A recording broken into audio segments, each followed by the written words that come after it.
Welcome back listeners, आप सुन रहे हैं प्रोग्राम मेरे आसमान और आज हमारे साथ है नेस्टमैन ऑफ इंडिया श्री राकेश खत्री जी। राकेश जी, आपका पुनः स्वागत है प्रोग्राम में।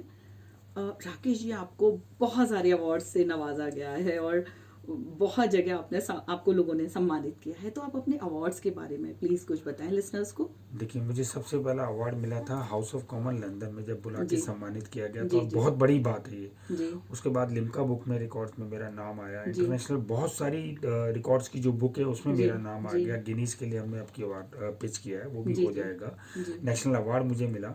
जी लेकिन जी जो मैं सबसे अच्छी बात आपको बताऊं कि जी दो चीज़ें जो मेरे साथ हुई कि स्कूल्स की 4 ईवीएस की बुक्स में मेरे ऊपर चैप्टर हैं कि मैंने कैसे इसकी शुरुआत करी जी और कैसे इस अंजाम बहुत तक खूब, ले गया। बहुत सुंदर। और जो सबसे बड़े अवार्ड है वो ये है कि जब लोग मेरे साथ घोंसला बनाते हैं जी और बना के ले जाते हैं और ले जी जाने के बाद जब वो घर में लगाते हैं और उसमें चिड़िया आ जाती है, वो फोटो भेजते हैं, जी तो वो लाखों अवार्ड के लिए मेरा घर कम पड़ता है। जी, वो बस खुशी मेरे अवार्ड्स होती ही है। हैं, जी खुशी जी, वो वो है बहुत बस। बड़ी खुशी असली खुशी होती वो है। है जब लोग मुझे जी फ़ोन जी करते हैं, मुझसे जी पूछते हैं जी कि अच्छा घोंसला कैसे बनाएं, घर के सामान से कैसे बनाएं। जी क्योंकि जी पेंडेमिक के टाइम में जब बिल्कुल चारों तरफ बंद था, मैंने जी तब भी 350 से ज़्यादा वर्कशॉप करी थी जी स्कूल के बच्चों के साथ, RWs के साथ, जी और उनको प्लास्टिक के डिब्बे से घर बनाना सिखाया था। जी और बाद में इतना अच्छा लगता था कि देखिए इतनी बुरे हालात चल रहे हैं दुनिया में, ये हालत है। वो घोंसले बनाते थे, बच्चे लगाते थे और लगाने के बाद फोटोग्राफ शेयर करते थे उनके टीचर्स या पेरेंट्स कि देखिए मेरे बच्चे ने आपसे सीख के घोंसला बनाया था, इसमें चिड़िया आ गई। जी तो इससे बड़ी ब्लेसिंग और कोई हो नहीं सकती। और मुझे तो शायद चिड़ियों ने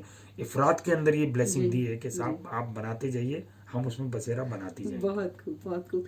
एक छोटा सा मन में क्वेश्चन आता है कि क्या आपके बनाए घोंसले में स्पैरो ही आती है या और कोई बर्ड्स भी आ नहीं, जाती हैं? हमारे बनाए हुए घोंसलों के अंदर कभी जी कभी स्पैरोज तो आती ही आती हैं जी हमेशा, जी जी लेकिन कभी कभी सिल्वर बिल करके एक छोटी सी चिड़िया होती है, वो आ जाती है। कभी कभी इसके अंदर मैकपाई अपना घर बना लेती है, जी रॉबिन बना लेता है। रॉबिन थोड़ा बदमाश होता है बर्ड्स के अंदर, जी, तो वो कब्जा कर लेता है इसके ऊपर आके। अच्छा अच्छा। लेकिन घोंसला बनाने के बाद आप सोचिए उतने कम पैसों में ये घोंसला बनता है जितने में आप एक आइसक्रीम की ब्रिक जी खाते जी, हैं वो पूरी, कितने में बन जाता है? जितने में एक आइसक्रीम की ब्रिक लाते हैं आप। जी जी जी मैं रेट की बात नहीं करूं। जी, और वो सोचिए कि 4 जनरेशंस को एक घर देता है। बहुत बहुत 4 सुंदर, जनरेशन को बिल्कुल साल में बिल्कुल। अगर 3 जनरेशन उसमें से निकलती जी हैं और 2-2 बच्चे भी अगर उनके बचे, जी, तो आप सोचिए नेचर को आप क्या योगदान दे रहे बहुत हैं। बड़ी नेचर गिफ्ट नेचर मिलती कितना योगदान देती है।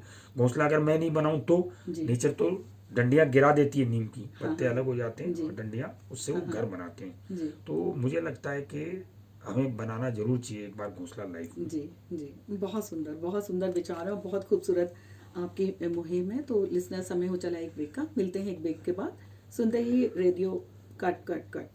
लिसनर, समय हो चला एक ब्रेक का, मिलते हैं एक ब्रेक के बाद। सुनते रहिए रेडियो नोएडा 107.4 आपकी आवाज़।